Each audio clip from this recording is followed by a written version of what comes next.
udah banyak banget nih pemirsa kita ngomongin alat yang tepat untuk tes antigen COVID. Buat ya, antigen. Dah. Pegangan kita semua deh. Pokoknya punya COVID itu udah lebih tenang. Tinggal cari operatornya. Kenapa? Harus dong yang profesional. Betul. Yang memang yang punya sertifikat.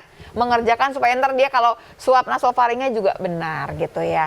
Mbak Kadek, kita terusin lagi Mbak Kadek. Tadi ngomongin sampai yang air liur ya Mbak Kadek ya. Tapi itu nanti masih belum ada. Yang pasti gini, yang ini ada. Kalau yang antibody ada juga Mbak? Ada. Dari PT Joy-nya ada yang ada antibody, ada yang Dari darah antigen. berarti? Ya, yang dari darah. Oke. Tapi itu kan lebih nggak mendadak, artinya nunggu dulu terjadi Ya. antibody sama yang kayak dulu dong ya. Iya.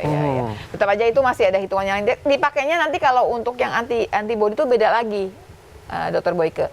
Nanti buat orang-orang yang barangkali mau memberikan plasma konvalesen, yang gitu-gitu deh, pokoknya lebih ke arah sana deh, pokoknya hitungannya ya. Membantu pemerintah untuk membuat kebijakan polisi dalam penanganan COVID-19 juga bisa dilihat dari antibodinya kan, untuk herd immunity. Nah, ya seberapa banyak nih yang udah punya antibody gitu kan ya. Jadi agak beda, bukan nentuin orang sakit apa enggak sakit. Kalau sakit apa gitu. enggak mah mendingan yang PCR biasa sama yang PCR antigen ini ya. PCR, ngomongnya PCR, PCR kali kalau PCR, demen banget deh. Mbak kalau mau dapetin ini biasanya di order di mana? Ini kalau pemirsa di rumah udah, wah pengen banget nih, gimana ya dapetinnya ya, yang punya perusahaan, yang punya klinik. Nah, Dokter Boyke kayaknya udah tahu nomor teleponnya Mbak Kadek nih. Nanti bisa dikasih tahu kepada pemirsa bagaimana cara mendapatkannya, tentunya dengan harga yang kompetitif ya tadi ya. Untuk produk kita sih udah tersebar di seluruh distributor kita di seluruh Indonesia. Banyak ya Mbak ya? Udah Ya. nggak susah dapatnya? Ya, mungkin nanti bisa menghubungi website kita, nanti akan diarahkan ke distributor kita yang terdekat juga. Jadi ini yang dari luar kota Jakarta gampang banget juga kok ya. Kalau Mbak Kadek sendiri aslinya dari mana? Dari Jakarta juga atau memang dari Bali? Bukan, saya dari Bali. Tuh, dari Bali. Di Bali pun pasti pakai ini COVID test ya Saya kan juga dari saya juga mau pakai COVID test, saya mau pindah ke COVID Iya, karena ini aja. kalau aku sih ya pernah di training juga sih bagaimana mengambil swab di Sebetulnya nasofaring. kalau kita masih ingat anatominya pasti ngerti. Waktu itu kita udah ini juga karena kita kan ngelihat juga sih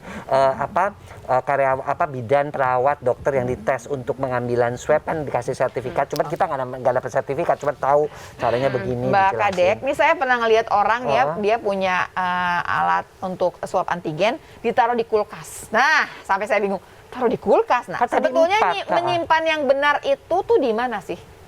Di suhu ruangan di antara 4 derajat sampai 30 derajat, Dok. Tuh, tapi kalau di Jakarta tuh 33 loh. Jadi jangan yang mendingan di kulkas kan yang tapi di luarnya ya, jangan yang di Di bekunya. AC aja, di ruangan ber-AC. Di ruangan ber-AC aja kali Dok, masa di kulkas sih Dok? Di kulkas kan 4. Kadang-kadang 1 derajat. Enggak, kalau yang itunya yang jadi es, Itu kalau yang di minus. itunya, kalau yang di tempat biasanya bisa cuma 4 sampai 8. Oh, jadi kamu naruh di kulkas juga? Di kulkas kalau aku itu. Oh, di kulkas tapi nggak rusak? Enggak, 4 derajat enggak. kan? 4 derajat sampai 30 derajat Tuh, dengan kan tingkat bisa.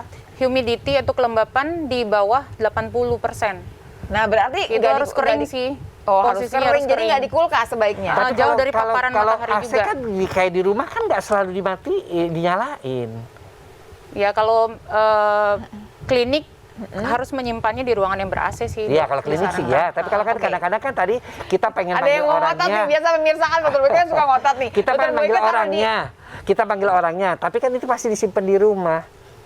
Dokter ada alatnya buat suhunya mungkin? Iya, Berapa aku udah derajat pernah tahu. Itu kalau di rumah itu suhunya suhu Jakarta. Kalau malam-malam sekitar 28, siang-siang tuh bisa sampai 35. Oke. Teraman Kalau sih kalau tetap rumah di saya sih ruangan nggak ber-AC 35 sih, kok, tenang aja. 30 kok, jadi masih boleh. Saya taruhnya di lemari, ya nggak kena matahari ya dong, betul Iya, kan? nggak kena Daripada matahari. taruh di kulkas, takutnya ntar dia terlalu lembab gitu atau terlalu basah. Jadi cara gini. Nah, taunya itu bahwa alat itu tidak berfungsi gimana? Bahwa itu misalnya kita salah penyimpanan kena sinar matahari ataupun Nggak terlalu bisa, dingin, mesti itu diperiksa bagaimana? lebih Iya, jauh. sama di packagingnya harus dipastikan tidak dalam keadaan rusak. Nah. gitu, segelnya nggak copot. Kan semuanya masih kayak bersegel gitu. satu-satu rapi Ya. nih. Begitu terbuka kita udah nggak bisa pakai lagi Yes, dengan sendirinya. ya. Apalagi yang gini, oh airnya masih kan ada regen airnya tuh, Ya. masih bisa kepakai lagi separuh-separuh. Oh nggak bisa, Nggak bisa, nggak begitu caranya ya. Udah satu untuk satu orang. Ya. Mbak Kadek dikasih dong pesan lagi buat pemirsa di rumah sehubungan dengan yang yang namanya si swab antigen ini. Jadi kasih tahu mereka bahwa melakukan pemeriksaan antigen itu minimal 1 minggu sekali dengan Bukan 1 minggu sekali, 2 minggu sekali, kan sebulan 2 kali ya. Atau saat kita merasa memang membutuhkan alat tersebut. Jadi tadi misalkan kita habis berpergian dari luar negeri atau habis ketemu pasien COVID gitu. Jadi pokoknya kalau sempat udah ketemu ada yang namanya kontak erat atau barangkali ada gejala yang timbul nih pemirsa nih, ya udah langsung cek aja swab antigen ini yang bantu. Begitu swab antigennya reaktif, berarti langsung kita harus PCR. Karena yang golden standarnya itu PCR, ini adalah screening, ngomongnya makanya reaktif atau non reaktif.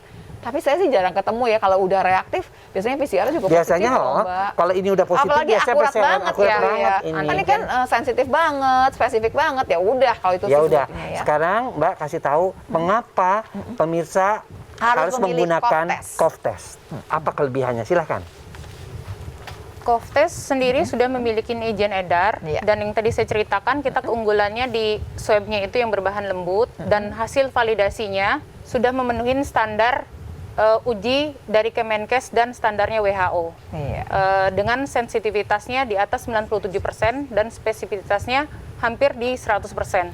Spesifisitasnya 100%, Iya. sensitivitasnya juga Anjurannya hampir 100%. diperiksa bagi orang-orang awam kira-kira 2 minggu sekali atau 1 minggu sekali. Bisa diulang seminggu sekali. Iya. Jadi pemirsa jangan pegangannya bahwa seminggu sekali atau barangkali sebulan sekali atau sebulan 2 kali. Bukan itu yang paling penting. Ya, yang Pokoknya, rutinnya seminggu sekali. Begitu kita ada kontak erat berarti kita sudah harus periksa. Ingat periksanya adalah antara 2 sampai 7 hari. Jadi kayaknya udah pinter-pinter semua nih ngomongin swab antigen kayaknya nih ya. Dan jangan Tinggal lupa cari yang pemirsa benar. menggunakan Pilihnya cough test ya. Baik. Karena cough test selain lembut, dia juga sudah mendapatkan izin edar, itu yang Kemenkes, penting. kemudian juga spesifitas dan Sensitivitasnya. sensitivitasnya sudah diperiksa di laboratorium di UI maupun di laboratorium yang ditunjuk oleh Kemenkes ya. Oke, terima kasih banyak loh Mbak Kadek, kita udah Ya, belajar terima banyak dan kasih. siap-siap kita juga pasti mau pesen ya. Udah nih kita pindah ke cough test aja ya Dokter Boyke ya. Iya, nggak kita sih? juga pindah ya. Dokter Boyke, kayaknya kita udah mesti pamit ya pemirsa. Terima kasih Iya. banyak untuk semua perhatiannya. Sampai ketemu lagi tentunya di acara Kata Dokter Dari Jakarta untuk Indonesia. Indonesia. Salam.